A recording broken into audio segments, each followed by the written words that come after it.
Hello everyone. Today let's discuss about chapter 2 biological classification.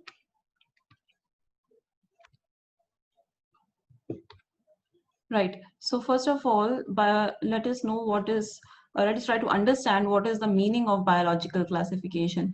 So biological classification, it refers to grouping of organisms, right, on the basis of similarities and dissimilarities. When we group them into different categories on the basis of similarities, let us say that organisms which can fly, we put them into one category. Organisms which cannot fly, we put them into another category, right? So this is known as biological classification. It can be any criteria on the basis of which you group the organisms.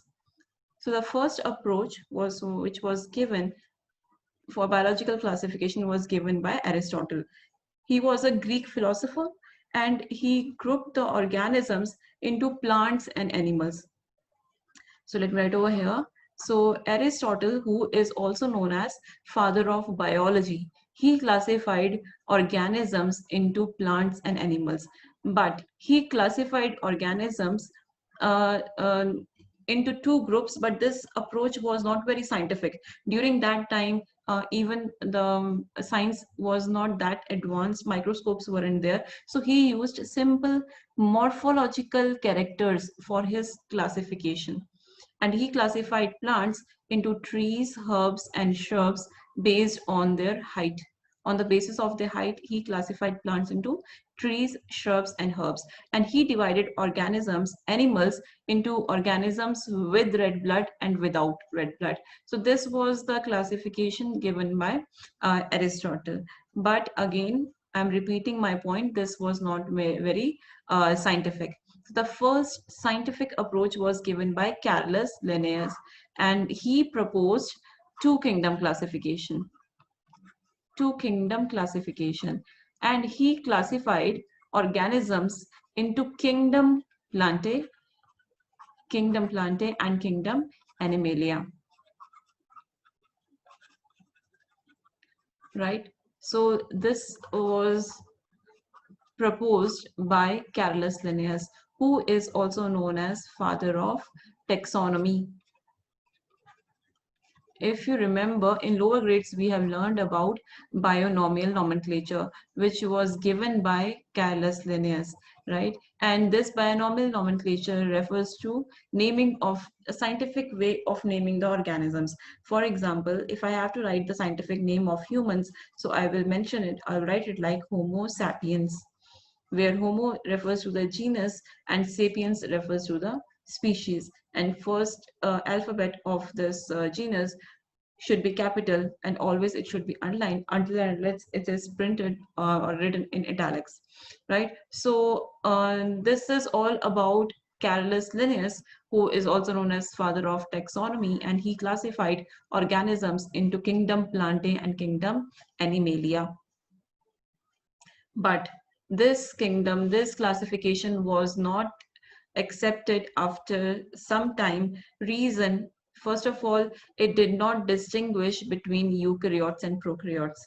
This was the first point. There was no differentiation done between them. Second point, unicellular and multicellular organisms, they were placed together. And the last point, autotrophic algae and non-photosynthetic fungi, they were also grouped together. So because of these reasons, okay, this classification was not accepted after some time. Because generally what the classification is done, it should not be just based upon the morphology. It should not be just based upon morphology. There a need was felt that it should include certain characters, like it should it will consider cell structure, nature of wall, like whether it is made up of cellulose or whether it is made up of chitin or whether it is made up of peptidoglycan. So the pepti I'm sorry, peptidoglycan, right?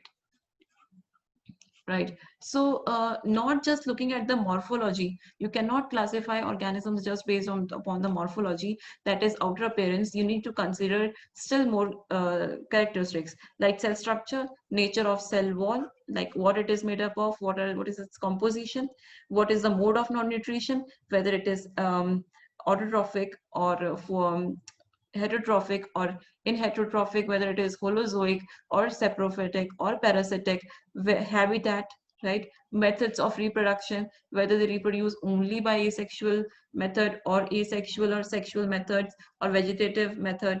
So, and most importantly, talking about the evolutionary relationships, right? So this evolutionary relationship means, suppose this is species A and here is the species B.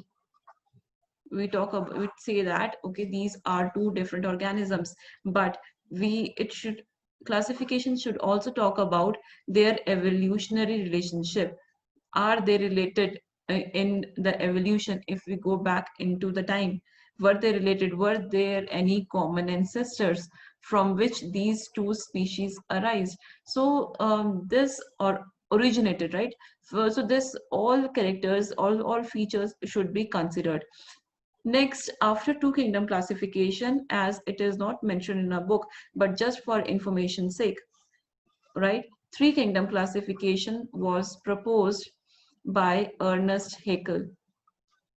So he was the one who proposed three kingdom classification. So he said about a kingdom Protista, kingdom Plantae, and kingdom Animalia. After some years, there was a four kingdom classification, which was again proposed by Copeland. And he proposed kingdom Monera. That means all the prokaryotic organisms were placed under kingdom Monera, kingdom Protista, then kingdom Plantae, and kingdom Animalia. So these were the four kingdoms which were proposed by Copeland. So we have learned about two kingdom classification proposed by Carolus Linnaeus, three kingdom classification proposed by Ernest Haeckel, four kingdom classification proposed by Copeland. But the problem in all these three were fungi. They were not given place even in any of these classification, and these are saprophytic organisms, but they were placed under kingdom Plantae. Kingdom Plantae includes plants, and we know that they are photosynthetic. They will prepare their own food. But what about fungi? Fungi is first of all saprophytic, and second thing, their cell wall is made up of chitin, plant cell wall is made up of cellulose. So it was still not given a separate kingdom. Now next came R.H. Whitaker, who proposed five kingdom classification, and he classified organisms into Monera, Protista, fungi, Plantae, and Animalia. Right? So what was the criteria which was used by him? Let's talk about the criteria. He included cell structure.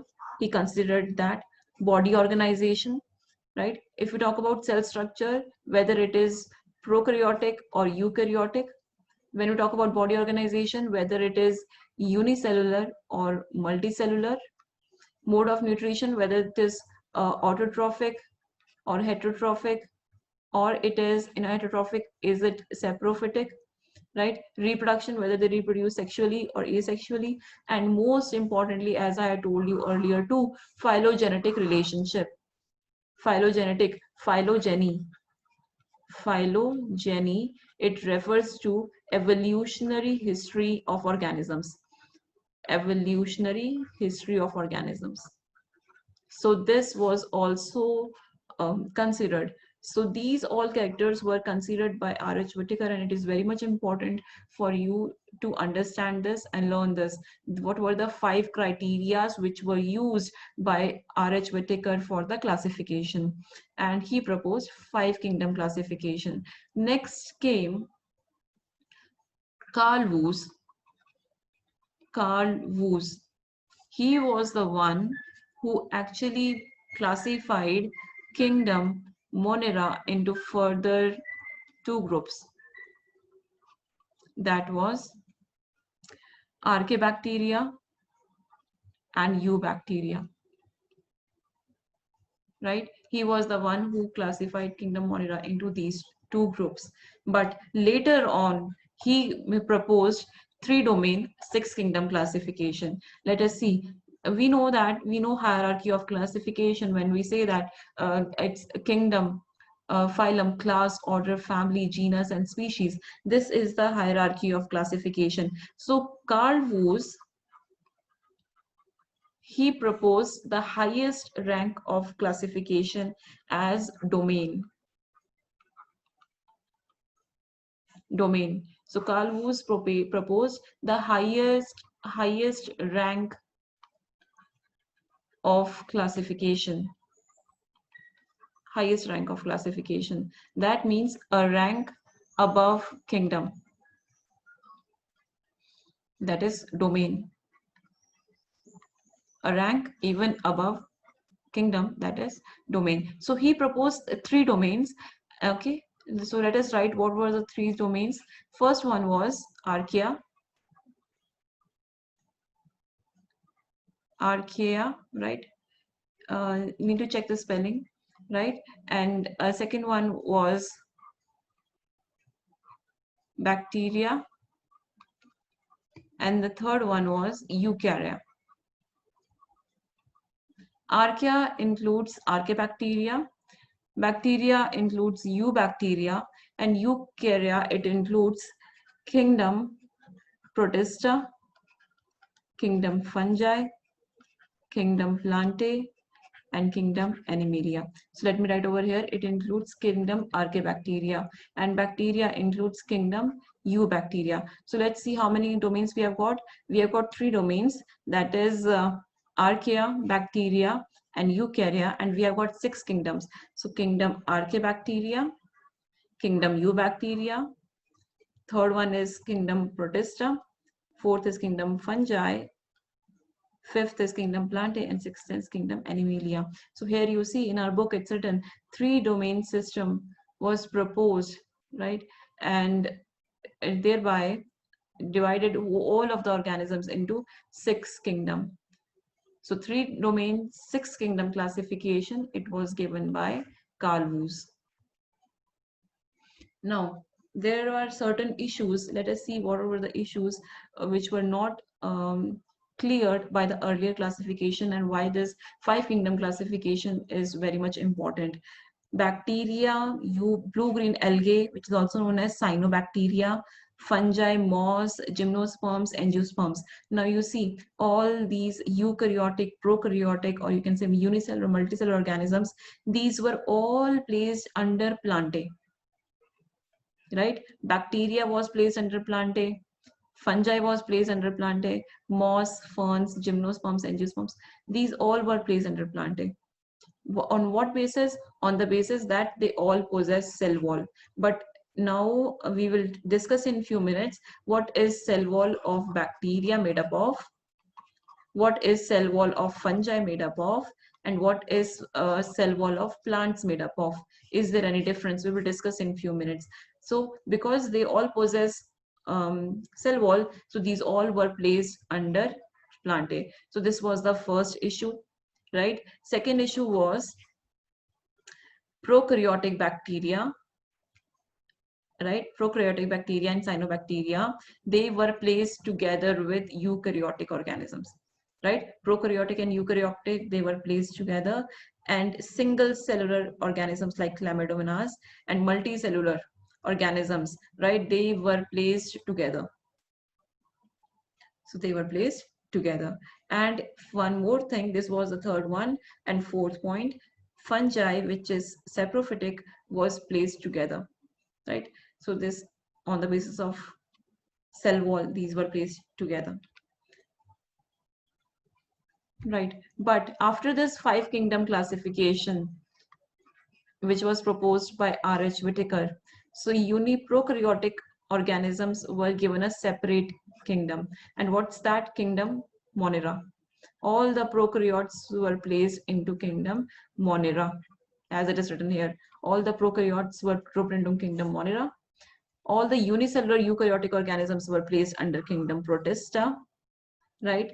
And what else? Kingdom Protista, yes, it includes Chlamydomonas, chlorella, which were placed earlier into plants, and Paramecium and amoeba together. So these both were placed together in Kingdom Protista. So mainly um, it included all, it separated all the prokaryotes into one kingdom.